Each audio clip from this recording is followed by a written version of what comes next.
Hello, welcome back to the YouTube channel of Bethel Evangelical Free Church Hanley. I'm Pastor Gervais Charmley, and this is another church in Shropshire. This is St Margaret's, Ratlinghope, up in the hills towards the Welsh border. The church was, until the dissolution of the monasteries, that is to say from around about 1200 through into the 16th century, the home of a small Augustinian priory, really a cell of Wigmore rather than an independent house, just a prior and a few canons.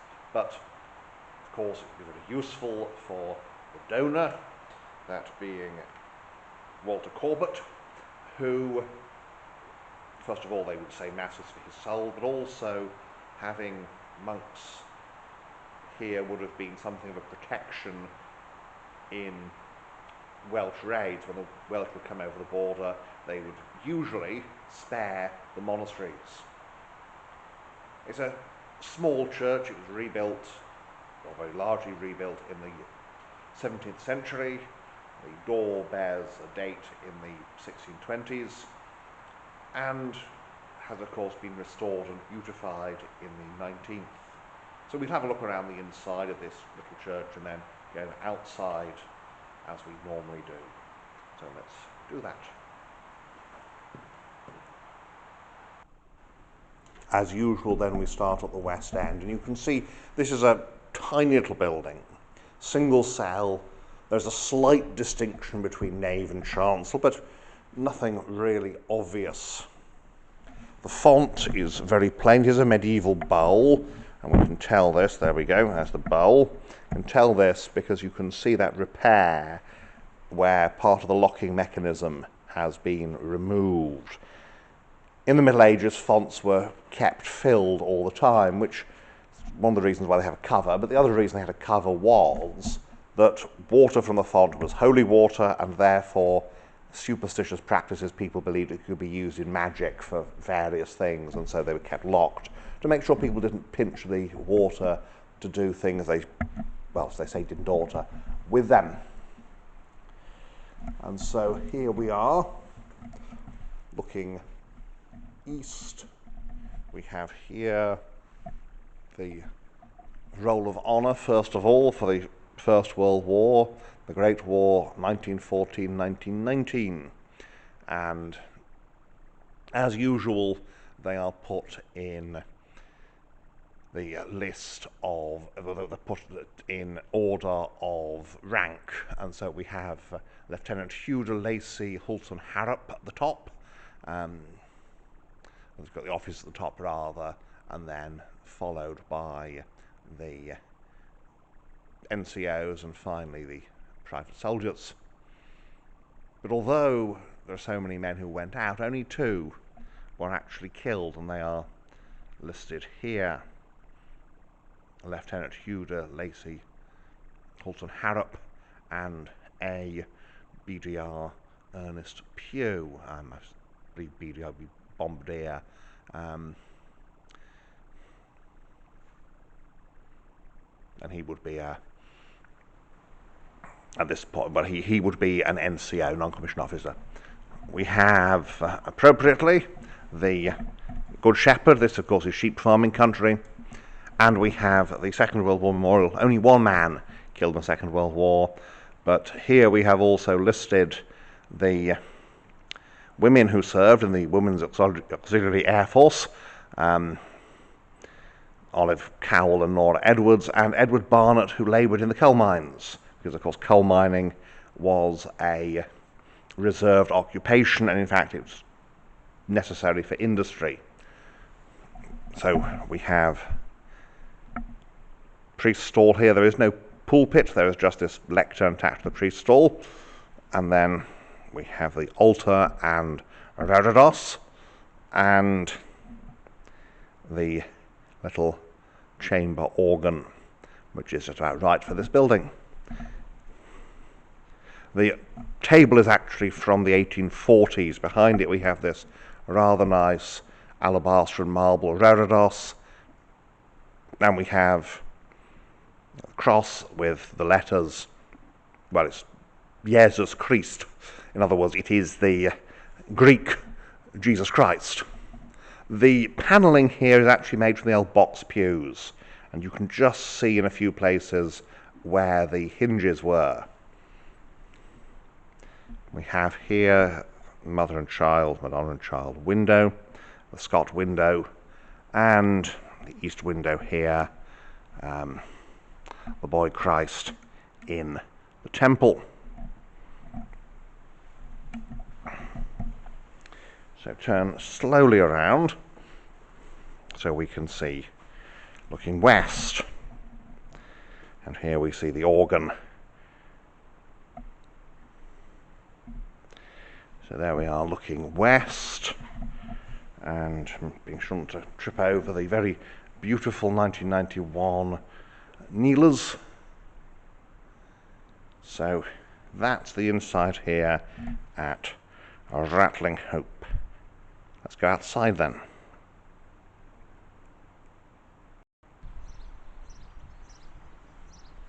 And so here we are outside at Ratlinghope. You can see here the nice boarded belfry. Now over here, this memorial, we'll have a close look at it in a moment, is the Munslow Memorial, and Richard Munslow was the last known sin eater in England. Sounds a slightly strange thing, doesn't it, sin eating? And it was.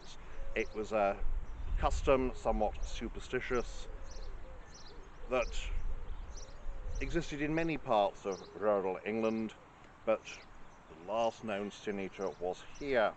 The idea of the sin eater was that if someone died with unconfessed sin, then the sin eater would come along to the funeral, and there he would perhaps eat a loaf of bread and drink some beer that had been provided for him, and then he would give a speech for which he received a payment, and it was essentially sort of atonement type ritual. It was not approved by the church, but it was generally approved by the populace, and therefore the people had to generally put up with it. Now, last time I visited, it's only recently been restored, the memorial here. Now, as I've said, this was founded by Augustinians. There was an Augustinian priory here, only a little one, probably on the north side of the church. So the other side, not this side. No trace remains above ground of those buildings. So we'll have a look around and have a closer look at the Munslow Memorial, the famous Sin Eater's grave. So we are here obviously on the south side of the church, and as promised, here is the Sin Eater's grave, Richard Munslow's memorial. Sin Eaters were often members of the lower stratum of society. Richard Munslow was not. The Munslows were a long-standing and very respectable family here. He seems to have taken the role rather out of a sense of some sort of responsibility on his own part. He died in 1906, which tells you how long this custom survived, and it may be, and it's been speculated, that he took the role because of the death of a young child of his, and he still felt that this was an important custom in the community. Make of that what you will. Behind we have the ancient oak, so the ancient yew even, and there's the church. You see how tiny it is. So we shall move a bit closer as we move along the path to the front porch, dressed, I suspect, for a wedding with all these flowers, which is very nice. And as we approach the porch, we find here the door, which bears the date Anno Domini 1625, which would suggest this is when the building is largely reconstructed. Although some of the stonework is medieval, much of it, you see here these rather nice cornerstones, but much of it is 17th century. Probably it was in a fairly poor state. If the monastic buildings were attached, well, they're under this field somewhere, which does have sufficient lumps and bumps to suggest quite possibly they are. But as you can see, there's no burials here. Not that normally would be on the north side, not in the Middle Ages. Little vestry there, and there's not a lot around the north side, but it may very well be that where the vestry is attached now is where the monastic buildings would have been attached. Augustinians were canons. There are quite a number of Augustinian houses around here. Halmont Abbey near Shrewsbury, for example. But the canons here were from Wigmore. So there we have little boarded bell turret, which is typical of this area, and Victorian east window. So we come round to the south side. You can see there's the Munslow Memorial, known as the Sin Eater's grave, simply because he was the last man, as far as we know, to do it. And the windows here are, of course, Victorian. The 17th century ones would have been much plainer, and probably, almost certainly, they would have been square-headed. So that is the outside here at Ratlinghope. And so there we have it, Ratlinghope and the grave of the last Sin Eater in England. So thank you for watching, and may God bless you and keep you until next time.